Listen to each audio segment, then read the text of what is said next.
பங்குனி உத்தர திருவிழாவை முன்னிட்டு பழனியில் திரளான பக்தர்கள் குவிந்து சுவாமி தரிசனம் செய்து வருகின்றனர். இது தொடர்பான முழுமையான விவரங்களோடு எமது செய்தியாளர் அஜ்மீர் ராஜா இணைகிறார். அஜ்மீர் ராஜா, வணக்கம். பங்குனி உத்தர திருவிழா பழனியில் வெகு விமர்சையாக கொண்டாடப்பட்டு வரும் நிலையில் பக்தர்களுக்கு செய்யப்பட்டுள்ள ஏற்பாடுகள் என்னென்ன, முக்கிய அம்சங்கள் என்ன?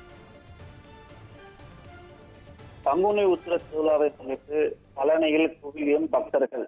மாலையில் முருகன் வள்ளி தெய்வானை திருக்கல்யாண நிகழ்ச்சி நடைபெற உள்ளதால் பங்குனி உத்திர தேரோட்டம் நாளை நடைபெற உள்ளது. 6 படை வீடுகளின் 3ஆம் படை வீடாக இருக்கக்கூடிய பழனி முருகன் கோவிலில் பங்குனி உத்திர திருவிழா கோலாகலமாக கொண்டாடப்பட்டு வருகிறது. கடந்த 26ஆம் தேதி கொடியேற்றத்துடன் துவங்கிய திருவிழா 10 நாட்கள் விழாவாக நடைபெற்று வருகிறது.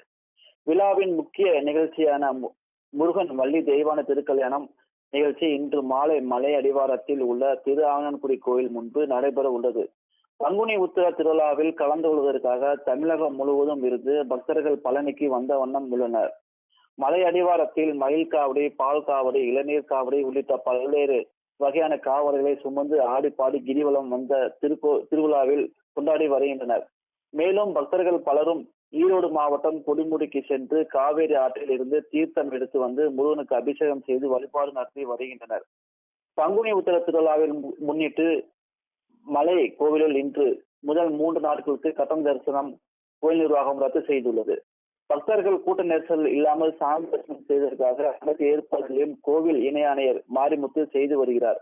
மேலும் பக்தர்களுக்கு தேவையான அடிப்படை வசதிகள், குடிநீர், உணவு, கழிவறை உள்ளிட்டவற்றை கோயில் நிர்வாகம் போதிய அளவில் செய்துள்ளனர். பக்தர்கள் கூட்டம் அதிக எண்ணிக்கையில் இருப்பதால் திண்டுக்கல் மாவட்ட காவல் கண்காணிப்பாளர் பிரதீப் தலைமையில் சுமார் 500க்கும் மேற்பட்ட போலீசார் பாதுகாப்பு பணியில் ஈடுபட்டு வராங்க. குறிப்பா சொல்லணும்னா நாளை மாலை திருத்தேரோட்டம் நடைபெற இருக்கிறது. மாலை அடிவாரத்தில் பக்தர்கள் அரோகர கோஷத்துடன் திருத்தேரோட்டம் நாளை மாலை நடைபெற இருக்கிறது. இதுக்கான லட்சக்கணக்கான பக்தர்கள் குவிந்து வண்ணம் உள்ளனர்.